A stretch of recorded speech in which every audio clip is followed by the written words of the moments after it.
श्रीमद्भगवद गीता 9वां अध्याय राजविद्या राजगुह्य योग। श्री भगवान बोले, तुझ दोष दृष्टिरहित भक्त के लिए इस परम गोपनीय विज्ञान सहित ज्ञान को पुनः भली भांति कहूंगा, जिसको जानकर तू दुख रूप संसार से मुक्त हो जाएगा। यह विज्ञान सहित ज्ञान सब विद्याओं का राजा, सब रहस्यों का राजा, अति पवित्र, अति उत्तम, प्रत्यक्ष फल वाला, धर्मयुक्त साधन करने में बड़ा सुगम और अविनाशी है। हे परंतप, इस उपर्युक्त धर्म में श्रद्धारहित पुरुष मुझको न प्राप्त होकर मृत्यु रूप संसार चक्र में भ्रमण करते रहते हैं। मुझ निराकार परमात्मा से यह सब जगत जल से बर्फ से सदृश परिपूर्ण है और सब भूत मेरे अंतर्गत संकल्प के आधार स्थित हैं, किंतु वास्तव में मैं उनमें स्थित नहीं हूँ। वे सब भूत मुझमें स्थित नहीं हैं, किंतु मेरी ईश्वरीय योग शक्ति को देख कि भूतों को धारण पोषण करने वाला और भूतों को उत्पन्न करने वाला भी मेरा आत्मा वास्तव भूतों में स्थित नहीं है। जैसे आकाश से उत्पन्न सर्वत्र विचरने वाला महान वायु सदा आकाश में ही स्थित है, वैसे ही मेरे संकल्प द्वारा उत्पन्न होने से संपूर्ण भूत मुझमें स्थित हैं, ऐसा जान। हे अर्जुन, कल्पों के अंत में सब भूत मेरी प्रकृति को प्राप्त होते हैं, अर्थात प्रकृति में लीन होते हैं, और कल्पों के आदि में उनको मैं फिर रचता हूँ। अपनी प्रकृति को अंगीकार करके स्वभाव के बल से परतंत्र हुए इस संपूर्ण भूत समुदाय को बार बार उनके कर्मों के अनुसार रचता हूँ। हे अर्जुन, उन कर्मों में आसक्ति रहित और उदासीन के सदृश स्थित मुझ परमात्मा को वे कर्म नहीं बांधते। हे अर्जुन, मुझ अधिष्ठाता के सकाश से प्रकृति चराचर सहित सर्व जगत को रचती है और इस हेतु से ही यह संसार चक्र घूम रहा है। मेरे परम भाव को न जानने वाले मूढ़ लोग मनुष्य का शरीर धारण करने वाले मुझ संपूर्ण भूतों के महान ईश्वर को तुच्छ समझते हैं, अर्थात अपनी योगमाया से संसार के उद्धार के लिए मनुष्य रूप में विचरते हुए मुझ परमेश्वर को साधारण मनुष्य मानते हैं।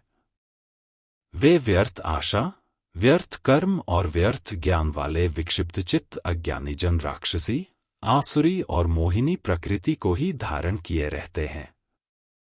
परंतु हे कुंती पुत्र, दैवी प्रकृति के आश्रित महात्मा जन मुझको सब भूतों का सनातन कारण और नाशरहित अक्षर स्वरूप जानकर अनन्य मन से युक्त होकर निरंतर भजते हैं।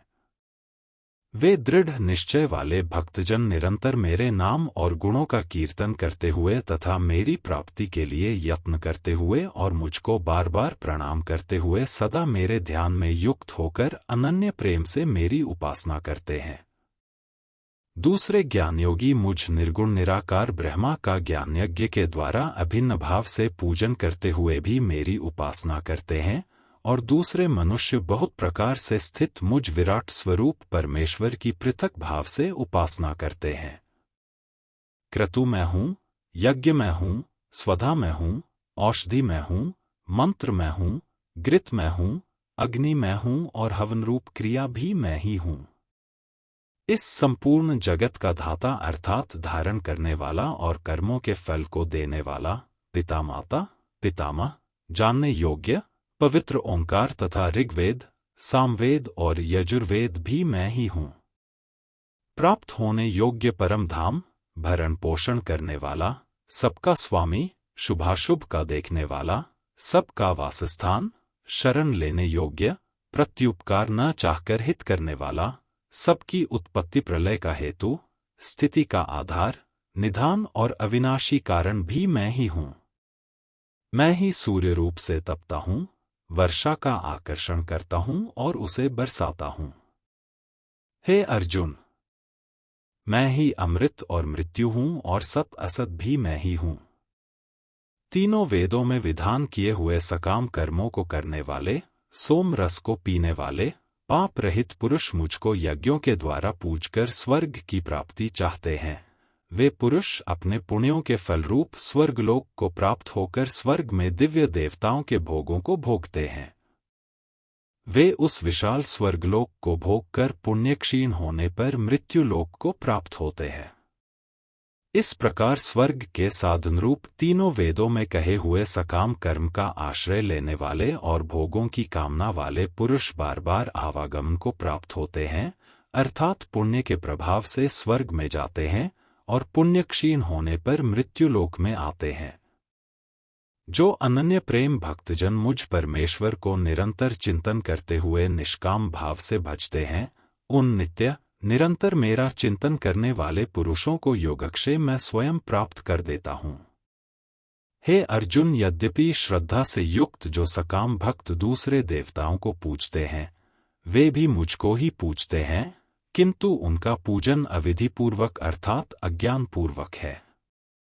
क्योंकि संपूर्ण यज्ञों का भोक्ता और स्वामी मैं ही हूँ, परंतु वे मुझ परमेश्वर को तत्व से नहीं जानते, इसी से गिरते हैं अर्थात पुनर्जन्म को प्राप्त होते हैं। देवताओं को पूजने वाले देवताओं को प्राप्त होते हैं, पितरों को पूजने वाले पितरों को प्राप्त होते हैं, भूतों को पूजने वाले भूतों को प्राप्त होते हैं, और मेरा पूजन करने वाले भक्त मुझको प्राप्त होते हैं। इसलिए मेरे भक्तों का पुनर्जन्म नहीं होता। जो कोई भक्त मेरे लिए प्रेम से पत्र, पुष्प, फल, जल आदि अर्पण करता है, उस शुद्ध बुद्धि निष्काम प्रेमी भक्त का प्रेमपूर्वक अर्पण किया हुआ वह पत्र पुष्पादि मैं सगुण रूप से प्रकट होकर प्रीतिसहित खाता हूँ। हे अर्जुन, तू जो कर्म करता है, जो खाता है, जो हवन करता है, जो दान देता है और जो तप करता है, वह सब मुझे अर्पण कर। इस प्रकार जिसमें समस्त कर्म मुझ भगवान के अर्पण होते हैं, ऐसे संन्यास योग से युक्त चित्त वाला तू शुभाशुभ फलरूप कर्म बंधन से मुक्त हो जाएगा और उनसे मुक्त होकर मुझको ही प्राप्त होगा। मैं सब भूतों में संभाव से व्यापक हूँ। न कोई मेरा अप्रिय है और न प्रिय है, परंतु जो भक्त मुझको प्रेम से भजते हैं, वे मुझ में हैं और मैं भी उनमें प्रत्यक्ष प्रकट हूँ। यदि कोई अतिशय दुराचारी भी अनन्य भाव से मेरा भक्त होकर मुझे भजता है, तो वह साधु ही मानने योग्य है, क्योंकि वह यथार्थ निश्चय वाला है, अर्थात उसने भली भांति निश्चय कर लिया है कि परमेश्वर के भजन के समान अन्य कुछ भी नहीं है। वह शीघ्र ही धर्मात्मा हो जाता है और सदा रहने वाली परम शांति को प्राप्त होता है। हे अर्जुन, तू निश्चय पूर्वक सत्य जान कि मेरा भक्त नष्ट नहीं होता। हे अर्जुन, स्त्री, वैश्य, शूद्र तथा पापयोनि, चांडालादि जो कोई भी हों, वे भी मेरे शरण होकर परम गति को प्राप्त होते हैं। फिर इसमें तो कहना ही क्या है, जो पुण्यशील ब्राह्मण तथा राजर्षि भगवान मेरी शरण होकर परम गति को प्राप्त होते हैं। इसलिए तू सुखरहित और क्षणभंगुर इस मनुष्य शरीर को प्राप्त होकर निरंतर मेरा ही भजन कर। मुझ में मन वाला हो, मेरा भक्त बन, मेरा पूजन करने वाला हो, मुझको प्रणाम कर। इस प्रकार आत्मा को मुझ में नियुक्त करके मेरे परायण होकर तू मुझको ही प्राप्त होगा। इस प्रकार उपनिषद, ब्रह्म विद्या तथा योग शास्त्र रूप श्रीमद् भगवद गीता के श्री कृष्ण अर्जुन संवाद में राजविद्या राजगुह्य योग नामक 9वां अध्याय संपूर्ण हुआ। हमारे चैनल नित्या कुंज को लाइक करें, शेयर करें और सब्सक्राइब भी करें।